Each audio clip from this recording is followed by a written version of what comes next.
For more than 20 years, the case of Army Private Amanda Gonzalez, who was only 19 and pregnant when she was found strangled in her barracks on November 3, 2001, has remained unsolved. Despite efforts to find her killer, the trail had gone cold for many years.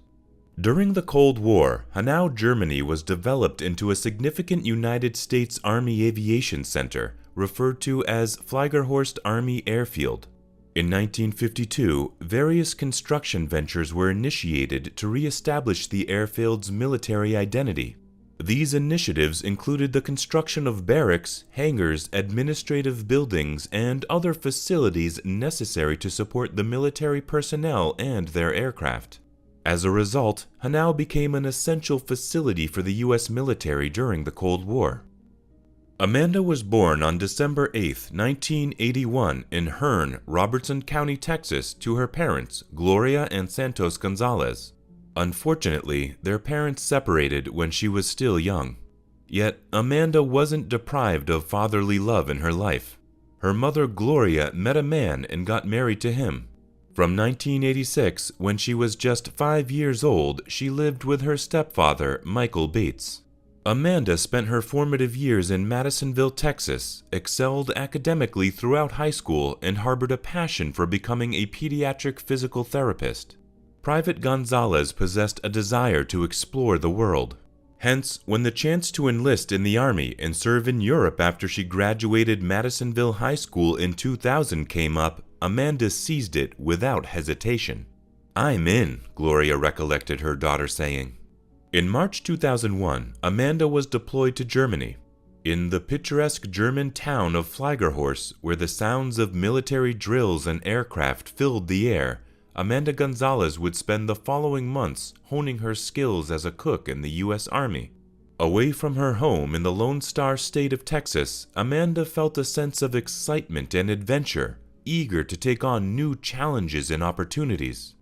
In November of 2001, which was her first assignment in the Army, Amanda was assigned to Headquarters Supply Company of the 127th Aviation Support Battalion as a cook.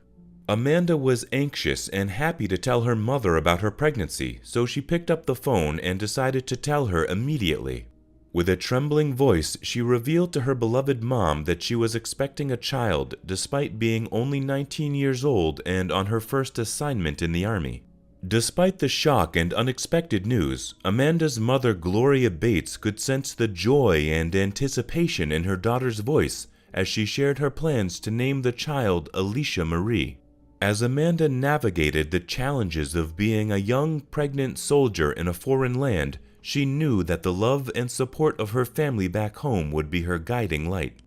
And so, with a heart full of hope and determination, Amanda embraced this new chapter in her life, ready to face whatever lay ahead with courage and resilience. As Miss Bates also mentioned, Private Gonzalez made the most of her leisure time by exploring German castles and taking a road trip to Paris with her friend.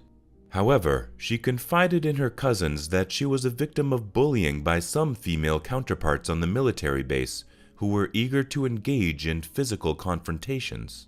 Undeterred, Private Gonzalez demonstrated remarkable courage and defended herself and others against these bullies.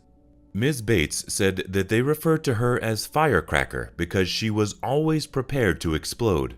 She added that her daughter was self-reliant and took care of herself, so she believed that she put up a strong resistance. On November 3, 2001, Army Private Amanda Gonzalez was just 19 years old and 4 months pregnant.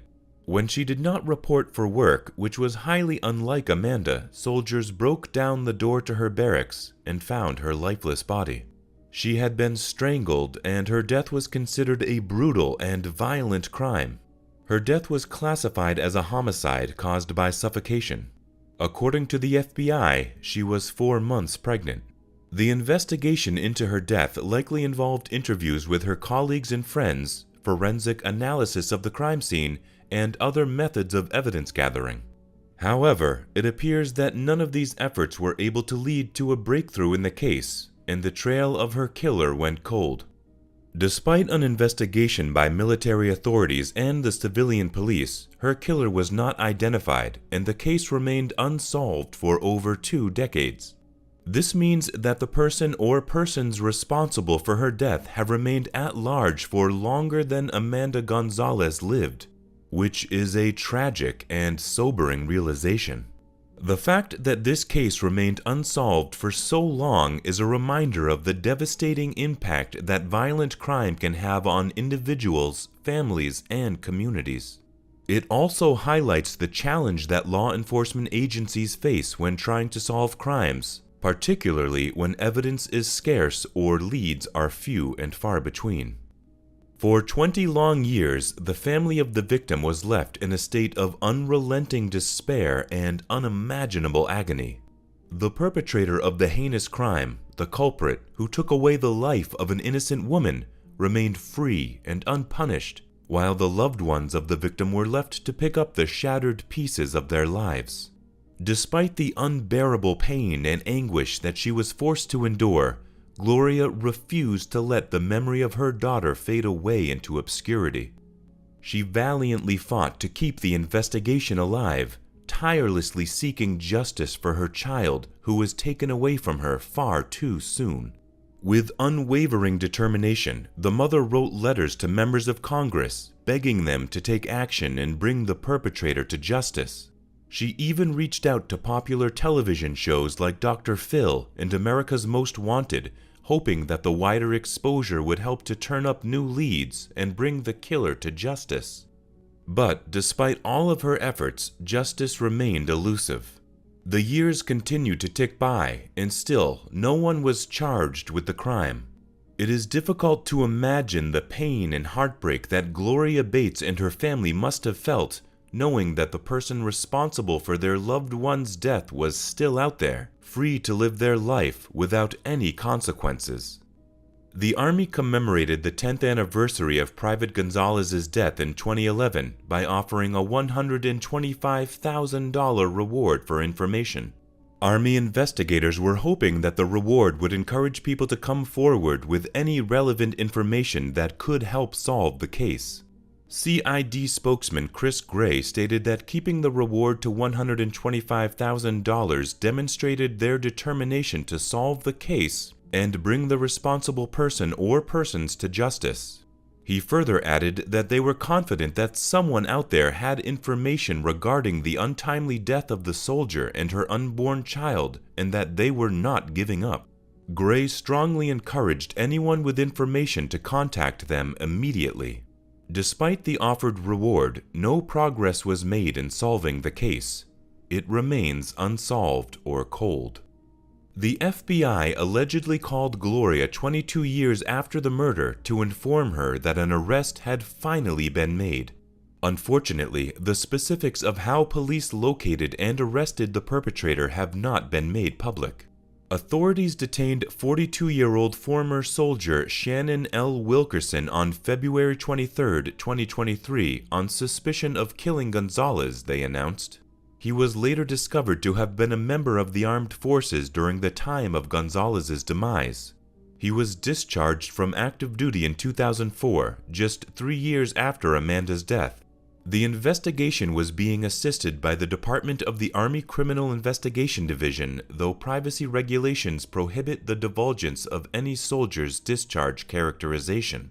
At the time of the murder, Shannon L. Wilkerson would have been 21 years old, and according to the Andalusia Star News, he hails from Andalusia, Alabama. As per the news outlet, the individual was operating a fitness center named Cardio Zone in the region back in 2015. Wilkerson was charged under the Military Extraterritorial Jurisdiction Act, which gave the U.S. federal courts jurisdiction over crimes committed by the United States by, among others, former members of the armed forces who were no longer subject to the Uniform Code of Military Justice. Wilkerson was charged with 1 count of first-degree murder, and if he was convicted, he faced a maximum penalty of life in prison.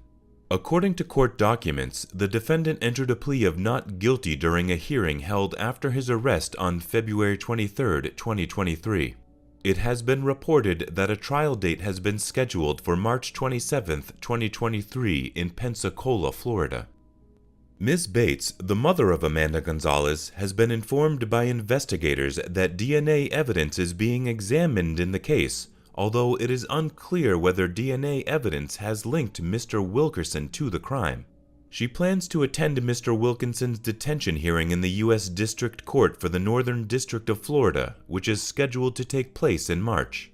As the investigation into the untimely demise of the victim continues, the diligent efforts of the Federal Bureau of Investigation remain steadfast. Despite their tireless work, the motive behind the gruesome killing remains shrouded in mystery, leaving the authorities unable to provide any conclusive details at this time. However, the seasoned professionals at the FBI refuse to relent and are leaving no stone unturned in their pursuit of justice for the victim and closure for their loved ones. On March 14, 1984, police were horrified when they found a young 27-year-old single mother, Sarah Mobley Hall, and her 10-year-old son, Derek, beaten and strangled to death in their apartment on Ventura Way, North Carolina. Sarah looked after children with special needs, including her own son. After nearly 4 decades of investigation, Sarah and Derek's family received closure in 2023. Who would want to kill Sarah and her young son who had special needs? How did the investigators find the culprit after all these years? Our case today takes us to Charlotte, the most populous city of North Carolina. It is located in the Piedmont region of rolling hills near the southern border of North Carolina. Home to about 874,579 people, it hosts a friendly and vibrant community of people with different cultures. The mild, temperate climate is one of the main reasons why residents decide to call Charlotte their home. Offering a lower-than-average cost of living, Charlotte has something to offer to everyone, whether they are looking to raise a family, start a business venture, or just enjoy quality living. With its politically progressive and culturally rich community, Charlotte houses a large population of different ethnicities. Residents often like to refer to Charlotte as the beautiful city due to its magnificent natural beauty, abundant parks, and a stunning nightlife. Unfortunately, one fine spring day in 1984, something happened in this charming city that tarnished its beauty for almost 40 years to follow. Born to Mary Walker Mobley on May 1, 1956, Sarah Mobley Hall experienced a great loss in her childhood when her mother passed away after birthing Sarah's sister, Mary Ann Mobley, in 1958. After that, Sarah developed strong maternal instincts, and she decided to dedicate a major part of her life to helping others. Although they were raised by their grandmother, after their mother's demise, Sarah played a crucial role in the upbringing of her sister Mary. Once she became an adult, Sarah worked as an educator's aide at St. Mark's School for the Handicapped. She had an amicable and gentle nature and was well liked by everyone at her workplace and in her family. Then, on September 3, 1973, a son was born to Sarah Mobley Hall and Elvert Hall.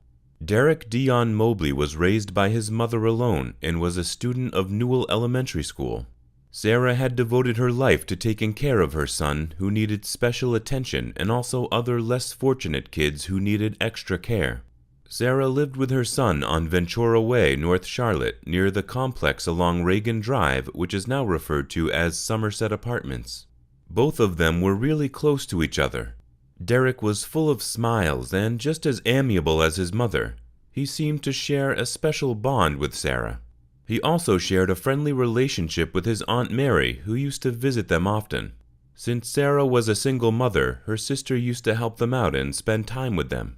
No one knew that the young lives of Sarah and Derek would end so soon. March 14, 1984 was a nice spring day, and Charlotte residents were going about their lives as usual.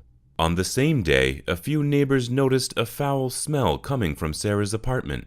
When they went to inspect the area, they found the door ajar. It raised the alarm for them, and they were quick to inform police about the incident. When the police arrived at the crime scene, they described it as truly horrific. Not only was Sarah, a young lady, and her little child brutally strangulated using a phone cord, but Sarah had also been ruthlessly beaten. The bodies had been rotting for a few days before they were found by the neighbors. The crime scene pictures and the entire environment of their apartment looked deeply appalling. The police contacted Sarah's family to inform them about the brutal killings. Her sister Mary received the information through a phone call. She was completely heartbroken and blamed herself for not being there for her sister and nephew. She informed the police that she used to spend a lot of time with them after college, and she used to work in the area near Sarah's house. The police chief Johnny Jennings and Mecklenburg Sheriff Gary McFadden tried securing all the available evidence, talked to every possible suspect, and investigated the neighborhood thoroughly, but nothing of substance could be secured. Initially, the police had a few suspects in mind, but none of them led the police anywhere. In the 80s, the police mostly relied on solid evidence against the culprit. Eyewitnesses, follow-up interrogations, and old-school detective work were the only options available for investigators to find the bad guys. Even after extensive investigation, the case went cold.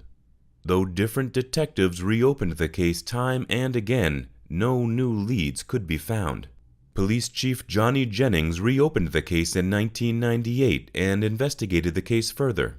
DNA was a new concept at that time, so after turning over every possible stone, he suspected that the pillowcase found at the crime scene, on which Sarah's body was found to be resting on, could have the DNA of the suspect. Unfortunately, the police database did not hold any matches at the time. Decades would go by, and Sarah and Derek's family still remained oblivious as to who had taken their loved ones from them in such a cruel manner. After almost 39 years, in 2023, technology had seen multi-dimensional development. After almost 40 years, the police gained a new tool in the form of genetic genealogy and DNA testing to provide justice to victims' families. The Charlotte-Mecklenburg Police Department received a grant from the Bureau of Justice Assistance to allow the use of new DNA technology. In 2023, CMPD Captain Joel McNeely sent some of the DNA found on the pillowcase to Forensics Innovative Labs, a company specializing in forensic genetic genealogy. The report was produced on the basis of records available in commercial databases. It did not lead the police to the killer, but it definitely laid out an easier path for them to tread upon. The report identified a match with a relative of the suspect. Then, they partnered with the FBI to carry out a familial DNA search, making it the first ever case in North Carolina to use a familial DNA technology to solve a murder. This finally revealed that the DNA found on the pillowcase was a direct match to a 61-year-old man named James Thomas Pratt. It seemed that just a year shy of 4 decades after their murder, Sarah and Derek could finally receive justice. James Pratt was born on April 14, 1962. He seemed to have lived a double life. While he was referred to as a good guy by people who knew him, he also had a number of minor misdemeanor reports against him. He was arrested a couple of times between the 1980s and 1990s. Even so, he was not linked with the double homicide of Sarah Mobley and Derek Mobley. The police did not even consider him a suspect in the 1984 case of Sarah and Derek due to them believing he had an insignificant relationship to the case and the victims. People who knew him found the news of his arrest deeply shocking. Glenn Counts, a veteran crime reporter of Channel 9, visited the Fort Mill Motel to discuss the news with the residents. They said that he was the guy who made sure that kids got in from school okay. James had also informed another resident that he was a church-going man.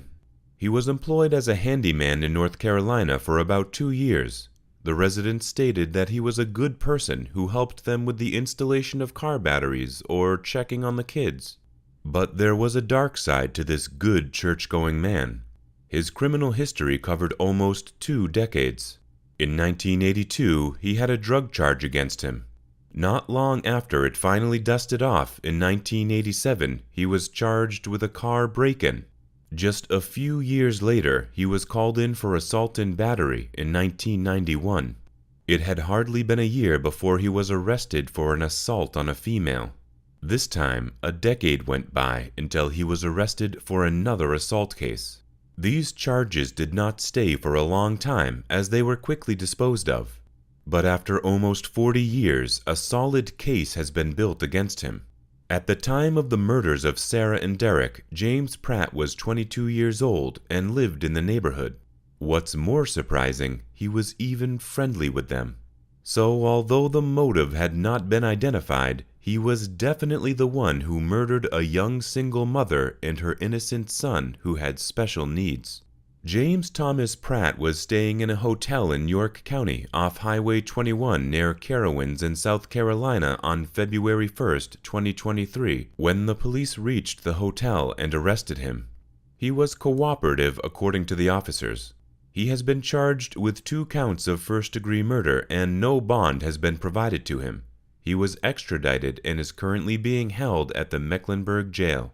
The arrest of Pratt was a joint effort by CMPD's Homicide Unit, FBI Charlotte Field Office, CMPD Cold Case Review Team, CMPD Crime Lab, Innovative Forensic Investigations, North Carolina State Crime Laboratory, York County Sheriff's Office, Bureau of Justice Assistance Saki Funding, Parabon Nanolabs, and the South Carolina Law Enforcement Division. After 39 years, everyone had forgotten Sarah and Derek except their family and the police department, who were constantly looking for new leads. These 4 decades would have been enough to make a 61-year-old man believe that he had finally gotten away with murder. Thanks to the advancement in technology, justice has been served. Sarah and Derek's family received the news of Pratt's arrest by showing their gratitude to police for not letting the culprit go. Mary, Sarah's sister, said, "I carried a burden for years because I felt like I should have been with her. All these years, she believed that it would never have happened if she had been with her. She remembered Sarah having a jovial personality and Derek being a friendly child." Mary thanked everyone who helped her and her family find some answers and put this incident behind them. She added that the arrest of James Pratt had brought great relief to her. CMPD Captain Joel McNeely said, "There's a lot of bad people that have done a lot of bad things that are probably a little concerned right now." On 26 June 2001, just a day before her birthday, a 52-year-old Caucasian woman, Karen Moore, left her residence in Davie, Florida at 7 p.m. and would never return home.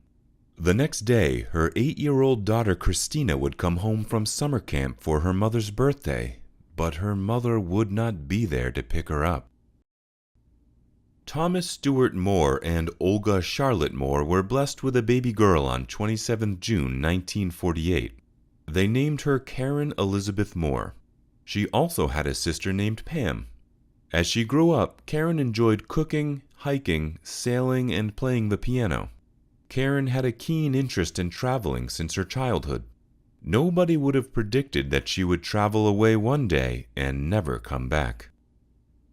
She completed her Associates of Art degree in 1968 and graduated as a Bachelor of Science, majoring in nursing in 1979. In 2001, at the age of 53, Karen Elizabeth Moore was going through a divorce with her husband.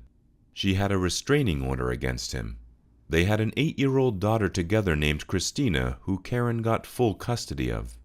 Before she went missing, Karen was employed as a nurse at the Edge Point Estates retirement community in Boca Raton. But even though she worked full-time, she never compromised on providing a quality childhood for Christy. She made sure to give Christina the best years of her life. Christina, too, remembers Karen as a dedicated mother. Despite her job as a nurse, Karen found time to take Christina to the zoo and do other activities with her, simply to spend quality time together. She wanted to ensure a happy and healthy childhood for her daughter. But soon, the happy picture of this family would turn into a sad story filled with a myriad of questions. 27th June 2001 was Karen's 53rd birthday. Christina came back home from her Girl Scout camp to celebrate with her mother, but Karen never came to pick her up. The first suspicion that something was wrong arose when Karen didn't show up. Karen was a nurse, so it was possible that she might have been busy at work. But Karen was always available for her daughter, and if she had work, she would have sent someone else to receive Christina. The fact that no one was there was very strange.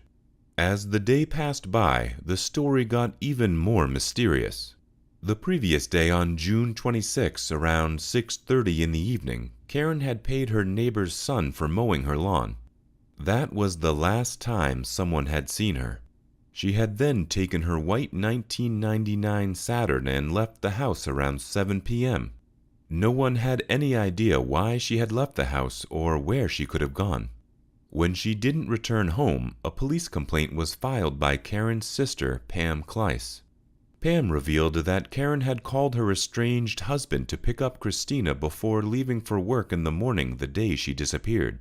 Later, she had exchanged a brief interaction with her neighbor's son and then left the house. What happened after these incidents is anyone's guess. She was supposed to work the next day. Keith Krydall was the executive director of the retirement home Edgepoint Estates, where Karen worked as a nurse. He mentioned that Karen had a punctual and responsible working history of 8 years. Karen was so sincere about her work that she would have informed the establishment in case of any urgent endeavor she had. Everyone knew that Christina meant everything to her. There was no doubt that Karen didn't leave voluntarily. Now, was this just a distressing accident, or was something else at play here? With rising suspicions and no real leads, the police had limited resources to find Karen Moore. The first step was to track her vehicle. At the time of her bizarre disappearance, Karen was driving a white 1999 Saturn 4-door with the license plate DOOTHU. Her car also had an Indiana State University decal on the back. This information was distributed to the public with every possible detail. James Franquise, a detective at the Davie Police Department, received a tip from a woman saying she had seen the same car in South Miami-Dade County. But the information could not be verified or backed by any other witnesses. In a frantic effort to take the case forward, the police released a missing poster detailing Karen's physical appearance. The posters read that she had brown eyes, brown hair, and prescription glasses. Her height was listed as 5 feet 4 inches. With no success so far, the police were struggling for leads to find the whereabouts of Karen. The initial inspection of her house was enough of an indicator to anticipate bad news. All her clothing, luggage, and even her cell phone were found at home. A closer look at her house made it evident that there were no signs of forced entry or foul play. The detective suspected that Karen must have left the house voluntarily. However, what caused her to leave was still unclear. Franquise informed the public that the police were looking into the financial and telephone records of Karen Moore. The possibility of theft or robbery was immediately shunned when her bank account and credit card showed no activity. This also meant that Karen was in a bad state. After all, with all her necessary items still at home, she would have required cash to sustain herself. Her relatives requested the police department to search for Karen with a helicopter. But with no knowledge of the direction that Karen could have driven in, the police couldn't proceed further. The Moore family and the entire police department released missing person posters with rewards, but Karen had completely vanished without any trace. Days turned into months, and months turned into years, and Karen's family were left waiting for her to come home. Years upon years went by, but Karen did not return. Her daughter, Christina, got married and had children of her own, but there was still no information about what had happened to Karen that day. 6 January 2023 was the day when Brian Lockhart, a scuba diver and the owner of the YouTube channel Depths of History, accompanied Michael Rodriguez and Mike Sullivan, heading the Sunshine State sonar team in searching the local water bodies in Broward County. With the help of advanced sonar technology, they found a car in a retention pond in Davie.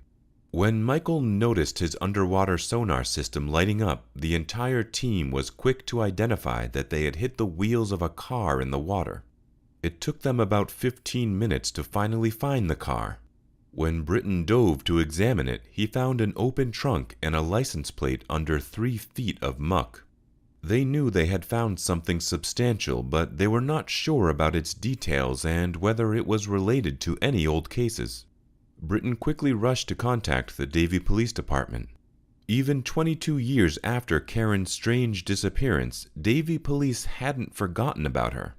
When they arrived at the scene the next day, they had to send the divers back into the water. The car was pulled out of the water and was sent for further inspection. The car matched the description of the vehicle Karen was driving when she disappeared. The license plate of Karen's car was found covered in dirt. It was a huge discovery in this 22-year-old case.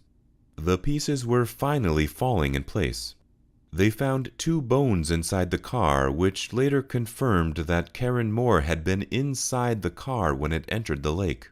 Finally, they found out what had happened to Karen Moore. Lockhart and Rodriguez could not talk about the specifics of the case even when the entire search mission was telecasted live on YouTube. The police suspected foul play and prevented the search teams and even the Moore family from giving interviews about the case. Though the details concerning what's, how's, and why's are still under investigation, a daughter finally got closure about her mother's fate after 22 years.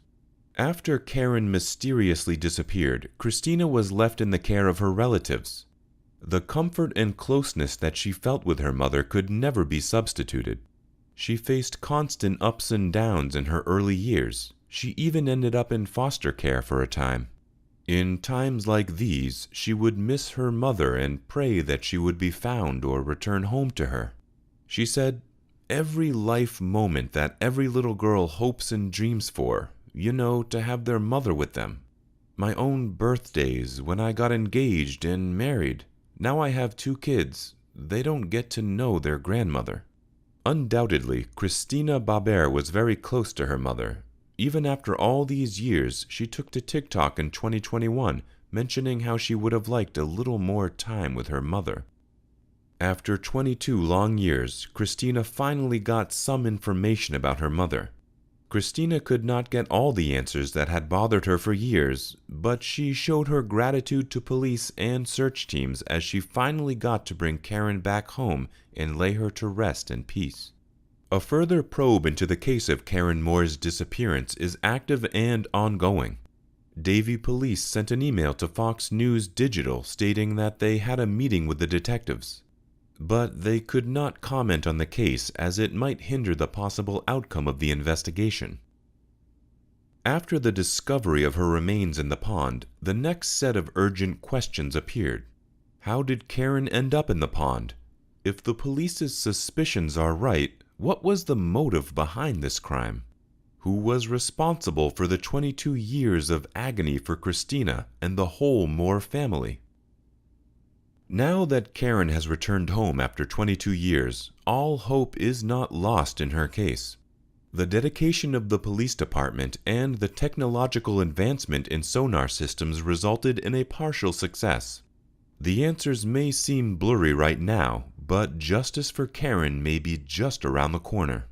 If anyone out there knows anything, do not hesitate to come forward, as your information could be invaluable to unmask a decades-old mystery.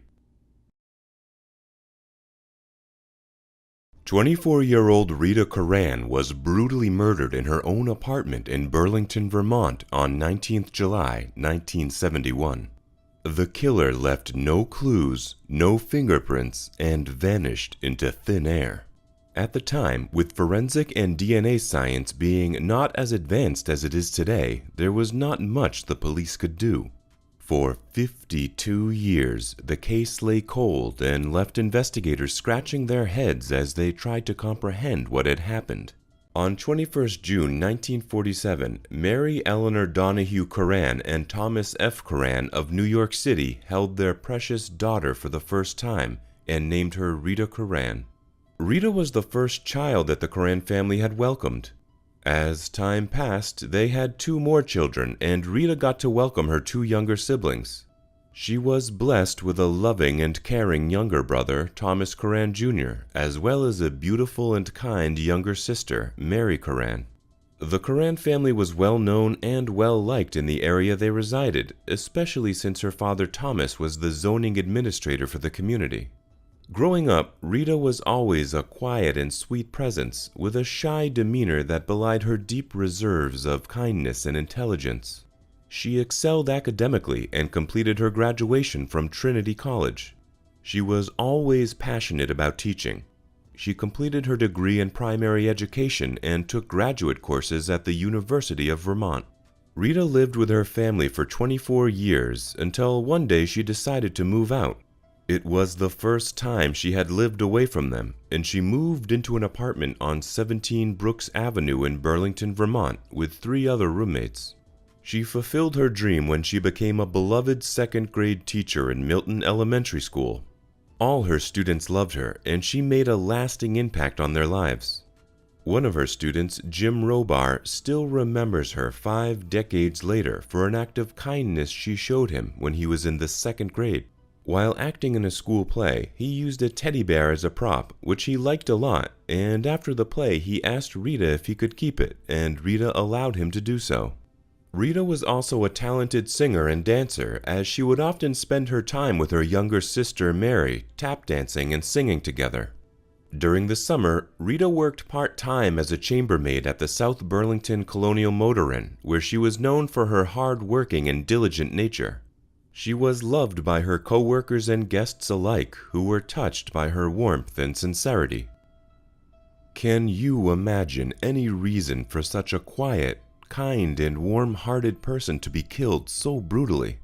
What could have been the reason behind her murder? On July 20th, 1971, when Beverly, one of the roommates of Rita, came back home, she had no idea that a horrifying scene was waiting for her. Beverly Lamphere returned back late from a date with her boyfriend at 1 a.m. The 2 other roommates were not staying at the house that night, so it was just her and Rita.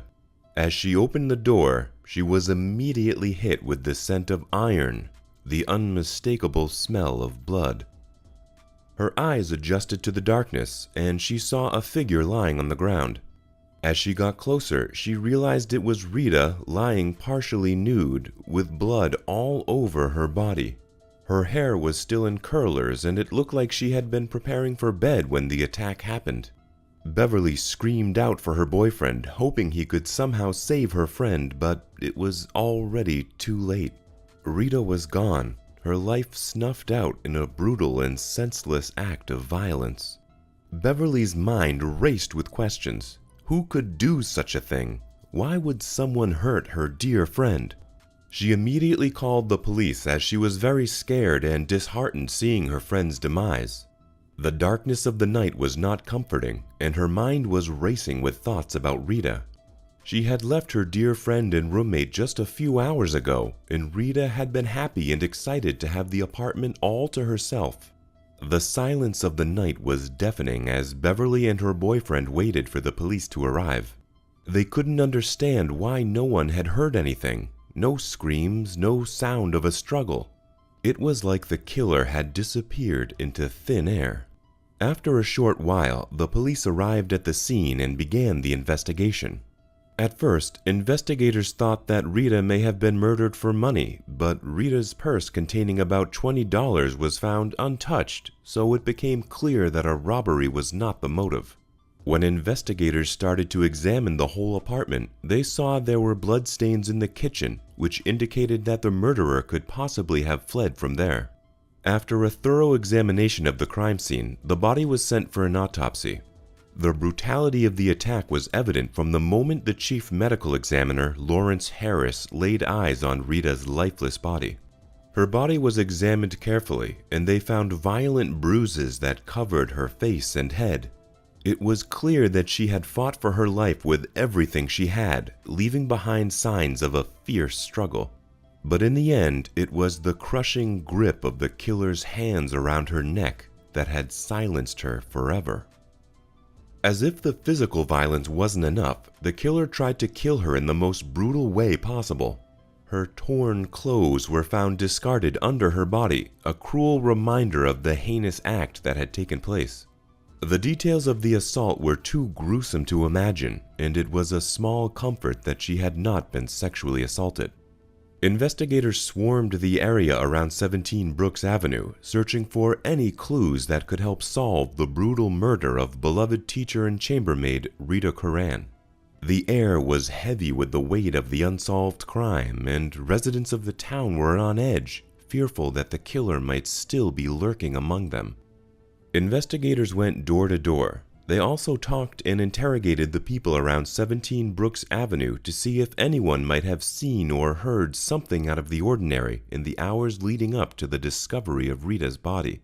They urged residents to think back to that fateful night and to come forward with any information that could help bring justice to the Curran family. The investigators combed through hundreds of leads, pursued every potential angle, and examined every piece of evidence they could find. Despite their best efforts, they hit a dead end. They found a single cigarette butt near Rita's lifeless arm, and they hoped it might provide some kind of a clue to her killer's identity. But at the time, DNA technology was not advanced enough to extract a profile, and the cigarette butt yielded no useful information. The killer remained a mystery, hidden in the shadows, leaving the investigators and the community puzzled. Until, one day, in 1979, FBI agent John Bassett made a chilling connection. The motel where Curran worked was right next to the infamous Elizabeth Lund Home for Unwed Mothers, the birthplace of none other than notorious serial killer Ted Bundy. As Bassett delved deeper into the case, he noticed uncanny similarities between the crime scene and those of Bundy's known victims. Bundy's modus operandi involved stalking the victims for days or weeks before assaulting them. He broke into his victims' apartments and cased their homes, learning their routines and which doors were unlocked. Rita's sister believed Ted Bundy was responsible for her sister's murder and cited some similarities to his other victims. She emphasized that all of Bundy's victims had long brown hair parted in the middle, which she believed was his motive for revenge against his ex-girlfriend. However, Bundy later stated that his victims were chosen for their youth and attractiveness and not for specific hair color or style. But after looking into the possible similarities, police found that there were details in this case that did not match Bundy's profile. Burlington Police Chief Kevin Scully stated that Bundy would attack his victims when they were asleep, strangle them with a ligature, and use a weapon to bludgeon them. However, Rita was awake and fought back and was strangled manually with fists. Bundy's crimes were usually planned and involved the use of a weapon and ligature, but Rita's murder seemed impulsive and only involved the use of hands and fists.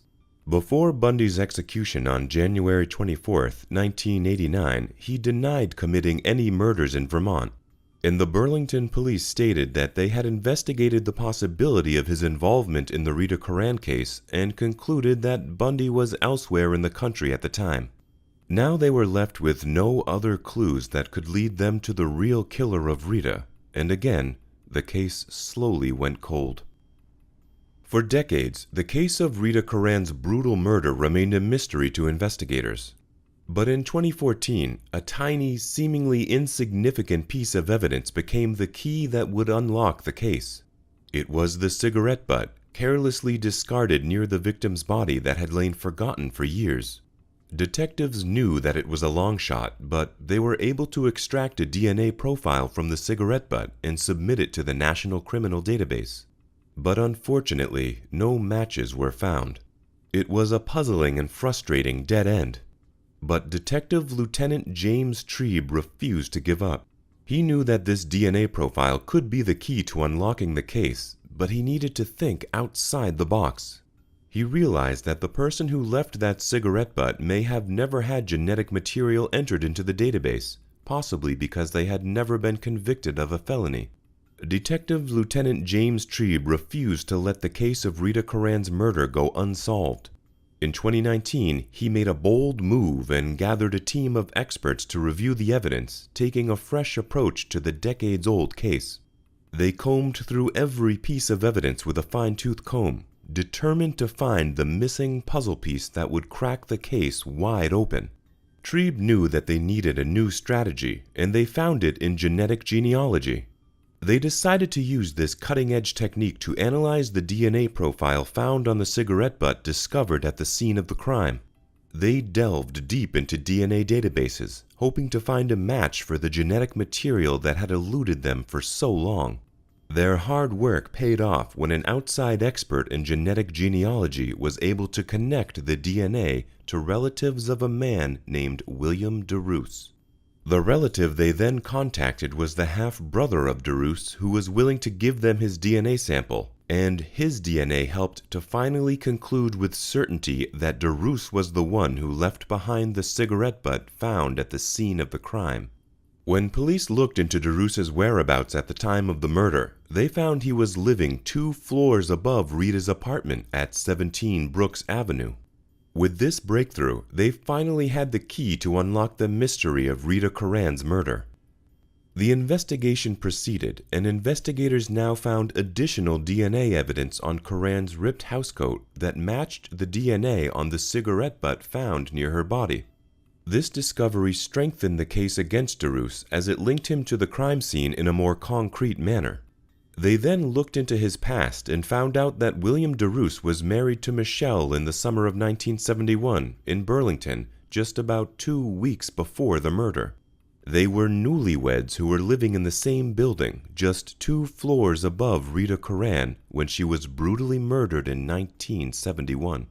Furthermore, investigators were able to re-interview DeRoos's then-wife, who had previously lied about his alibi when they had interviewed her during the initial investigation, and she admitted to her falsehood. She told them that she had been threatened by DeRoos to say that they were together on the night of the murder, but the truth was that they had had an argument and DeRoos went outside for a walk to try and cool down. She had no idea about what happened when DeRoos was gone. Her admission was a key factor in the investigation, as it helped to establish DeRoos's guilt beyond any reasonable doubt. She also told them that shortly after the crime, DeRoos had left her and moved to Thailand to become a monk. 3 years later, he resurfaced in San Francisco, where he met his second wife, Sarah Hepting. Detectives contacted Sarah, his second wife, as well, and asked her about DeRoos. Sarah's account of DeRoos was chilling. She told Burlington police that he once stabbed a woman right in front of her, but luckily she survived the attack. In addition, she revealed that he had tried to strangle her in the same manner that Coran was killed. All of this, along with evidence found against him and the confession of his first wife, was enough for the police to be sure that they had their culprit. But sadly, despite the victory in solving the case, the day was bittersweet for the police, as when they looked into DeRoos, they learned that he had already died of a drug overdose in 1986. The news of the breakthrough in Rita Coran's murder case sent shockwaves through the community, bringing a mix of emotions for those who knew her and those who had only heard of her through stories. For Mary Campbell, Coran's sister, the case had haunted her family for generations. "We now have 2 generations in our family who never knew her," she said with a heavy heart. But through the tears and the pain, there was a glimmer of hope. Thomas Coran, Rita's brother, found solace in the support of his loved ones. "I pray to my parents and I pray to Rita. My wife Nancy tells me we will get through this. We are Coran strong," he said, and his voice was filled with determination. As news of the arrest spread, messages of praise and gratitude poured in from all corners. Former Burlington Police Chief Brandon Del Pozo, who had worked on the case, expressed his admiration for the hard-working detectives who never gave up. "This is one of those cases where I regretted that I couldn't find the killer. But I'm so proud of the Burlington Police Department," he said, and his voice was filled with pride. Jim Robar, the former student of Coran's, spoke as well, saying, "She was beautiful from the inside out. She told me that I could keep the teddy bear, and I still have the teddy bear. I just can't find it," he said with a heavy heart. Robar's sentiment was echoed by many in the community who remembered Quran as a dedicated teacher who had a passion for education and helping others learn. Her legacy will continue to live on in the hearts and minds of those who knew her and those who only know her through the stories that have been passed down through generations. On February 27, 2011, a murder took place in Hyannis, a village that is located on the southern coast of Cape Cod, Massachusetts.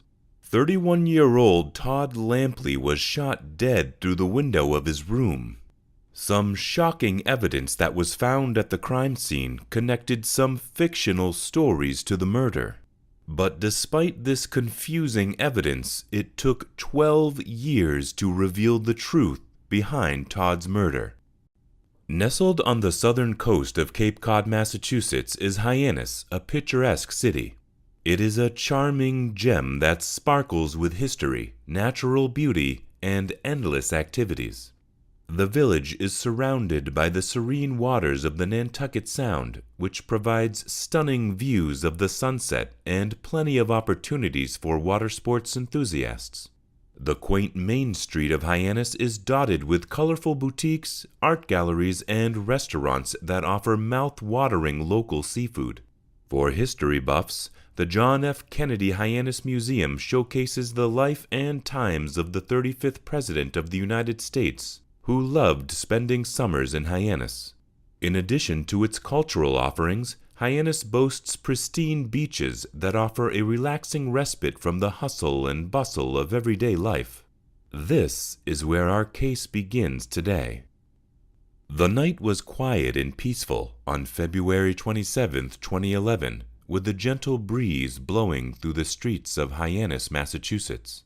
But little did anyone know that a heinous crime was about to shatter the tranquility of the neighborhood.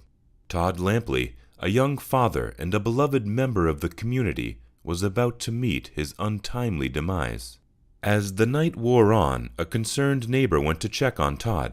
But as he approached Todd's house, he noticed something was off. The door was locked from the inside. The neighbor's suspicions were raised, and he quickly contacted the authorities. When they arrived, what they found was a scene of horror. Todd Lampley, only 31 years old, lay lifeless in his bedroom with a gunshot wound that had come through his window. The whole of Hyannis was in shock. How could such a thing happen in their peaceful community?